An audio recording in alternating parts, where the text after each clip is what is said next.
तरी ये क्या हुआ? অঘটন অঘটন অঘটন, ভারতকে হারিয়ে দিল আয়ারল্যান্ড। নমস্কার, আমি প্রীতিশ, আপনাদের স্বাগত জানাই ক্রিকেট স্ট্র্যাটেজিতে। আয়ারল্যান্ড সফরে শুরুতেই লজ্জা। প্রথম টি-20 ম্যাচে লজ্জাজনকভাবে হারলো ভারত। কেন হারলো বলুন দেখি? চলুন জানি এই ভিডিওতে। তার আগে ঝটপট করে দিন এই ভিডিওতে লাইক আর চ্যানেলটিকে প্লিজ করে দিন সাবস্ক্রাইব। প্রথমত যে প্লেইং 11-এর দোষ সেটা আমি অতটা দেব না। আরে ভাই, দল যাই হোক না কেন, ভারত চ্যাম্পিয়ন, সে হারবে আয়ারল্যান্ডের কাছে? Hi Shreyas Iyer, as a captain তুমি করলে তো করলেটা কি? তবে হ্যাঁ, ওভার কনফিডেন্টের জন্যই যে ভারত হেরেছে সেই বিষয়ে নিশ্চিত।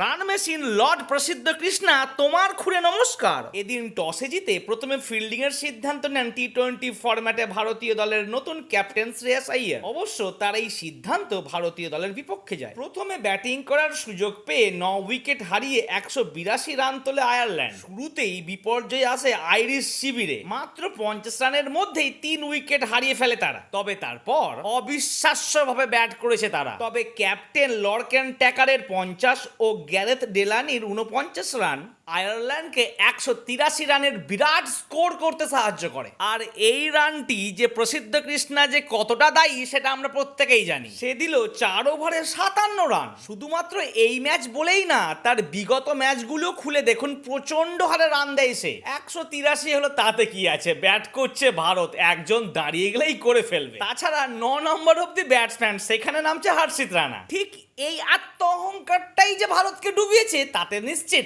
অভিষেক শর্মা যখন 49 রানে আউট হলো তখন যেন মনে হলো ভারত তো চুটকিতে জিতে যাবে ম্যাচটা। ঠিক তারপর থেকেই শুরু হয়ে গেল আওয়াতানি আর যাওয়াতানি। ঝড়ের গতি বেগে একের পর এক উইকেট পড়তেই থাকলো ভারতের। আর প্রত্যেকেই হয়তো ভাবছে এই আমার পর যে নামবে না সেই রানটা করে ফেলবে। এই করতে করতে 18 ওভারে 5 বলেই ফুস 148 রানে ভারত হয়ে গেল অল উইকেট। টোটাল 9টি ম্যাচের মধ্যে এই প্রথম আয়ারল্যান্ড জিতলো ভারতের বিরুদ্ধে টি-20-তে। তবে এটা খুব দরকার ছিল। যাই হোক, আমরা ভারতীয় সাপোর্টার, আমরা চাইবো তার পরের প্রত্যেকটি ম্যাচই যেন ভারত জিতে যায়। তবে আয়ারল্যান্ডের এই অ্যাচিভমেন্ট ক্রিকেট ইতিহাসে অস্বীকার করার কোনো জায়গা নেই।